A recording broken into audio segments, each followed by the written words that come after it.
Sabe? Toda obrigação, no fundo, é uma promessa. Uma promessa que está só esperando pelo seu capítulo final. Pode ser um empréstimo, um serviço que a gente contrata, a entrega de um produto, não importa.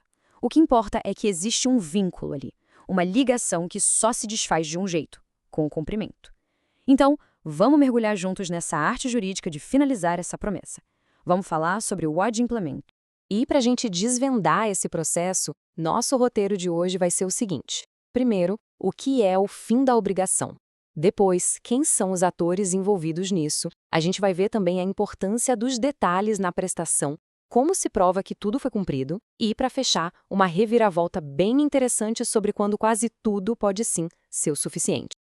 Então, vamos começar pelo começo, pelo conceito central. Afinal de contas, o que exatamente significa adimplir uma obrigação no mundo do direito? É bem mais do que só pagar uma conta. Bom, adimplemento é o termo técnico, o nome chique para o cumprimento da prestação. É aquele ato que encerra o ciclo. O credor fica satisfeito, o devedor se vê finalmente livre e aquele vínculo jurídico que uniu os dois simplesmente deixa de existir. É isso, a obrigação nasce para morrer e o adimplemento é a sua morte natural, a morte que todo mundo deseja.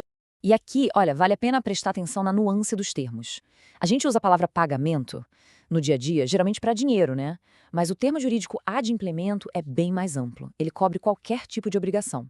A origem dele, a palavra solutio, lá do direito romano, é perfeita para ilustrar a ideia. Significa literalmente desatar um nó, liberar as partes daquele laço.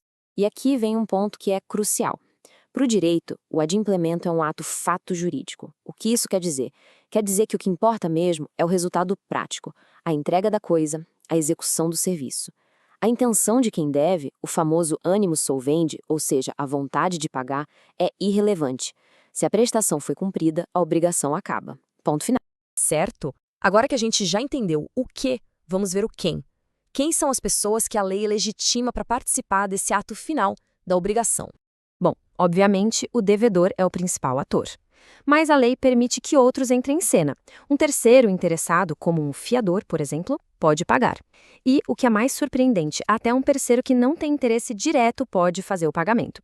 A única exceção é se a obrigação for personalíssima, né? Tipo o show de um artista famoso, aí não dá para outra pessoa fazer.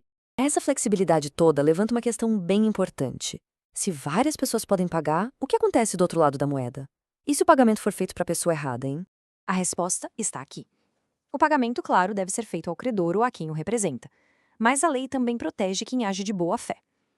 Se alguém paga a um credor aparente, ou seja, aquela pessoa que por todas as evidências parecia ser o credor de verdade, esse pagamento pode ser considerado válido. E essa frase aqui, nossa, resume tudo perfeitamente. Esse ditado antigo do direito é um aviso poderoso. Pagar para a pessoa errada, sem tomar os devidos cuidados, não libera quem deve. A obrigação continua existindo e o risco de ter que pagar de novo é bem real. Ok, cumprir a obrigação vai muito além de saber quem paga e quem recebe. O como se paga é fundamental. Não basta só pagar, é preciso pagar exatamente o que foi combinado. A precisão aqui é tudo. E isso aqui ilustra uma distinção vital. Uma dívida de dinheiro, como um empréstimo, é paga pelo seu valor nominal.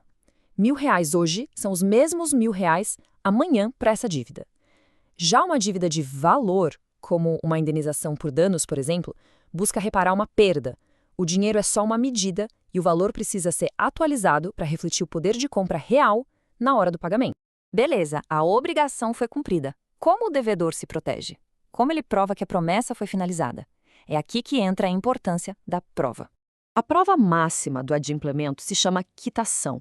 É um documento, um recibo, onde o credor declara que recebeu o que era devido. E atenção, obter a quitação não é um favor, não. É um direito absoluto de quem paga. A lei dá ao devedor ferramentas bem poderosas. Se o credor se recusa a dar a quitação, o devedor pode reter o pagamento sem entrar em mora. E tem mais, em pagamentos parcelados, a quitação da última parcela cria uma presunção de que as anteriores também foram pagas. É uma forma de proteger quem cumpre suas obrigações direitinho. E agora, a gente chega na parte talvez mais contraintuitiva da nossa conversa. A gente sabe que a lei é rígida, mas ela nem sempre é inflexível. E se o cumprimento não for perfeito, mas chegar bem perto. Vamos pensar um pouco nessa pergunta. Assim, de bate-pronto, a gente diria que não, né? Mas, legalmente, a regra geral é que o credor não é obrigado a aceitar um pagamento parcial. Então, como a justiça lida com uma situação dessas? A resposta é a teoria do adimplemento substancial. Pensa nela como um mecanismo de equidade. Se quem deve já cumpriu uma parte tão grande da obrigação que o essencial do contrato foi atingido, seria injusto, seria desproporcional permitir que o credor simplesmente rescindisse todo o negócio por causa de uma falha pequena. Para que essa teoria seja aplicada, 3 elementos precisam estar presentes. Primeiro, a execução tem que estar muito próxima do total.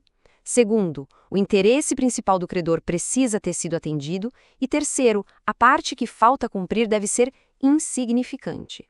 Não é um passe livre para o descumprimento, é um ajuste fino da justiça baseado na boa-fé. Essa citação de um dos maiores civilistas brasileiros, Clóvis do Couto e Silva, captura perfeitamente a essência da teoria. Quando o resultado está praticamente alcançado, aquele direito drástico de resolver, de rasgar o contrato, é afastado. O credor ainda pode cobrar o que falta, claro, mas não pode mais acabar com tudo. E a gente termina com essa reflexão. O adimplemento substancial nos mostra que, no direito, a busca pela perfeição formal, aquela coisa preto no branco, precisa ser ponderada com princípios maiores, como a boa-fé e a razoabilidade. Então, fica a pergunta no ar: até que ponto a rigidez da regra deve ceder espaço para o que é, no fim das contas, justo?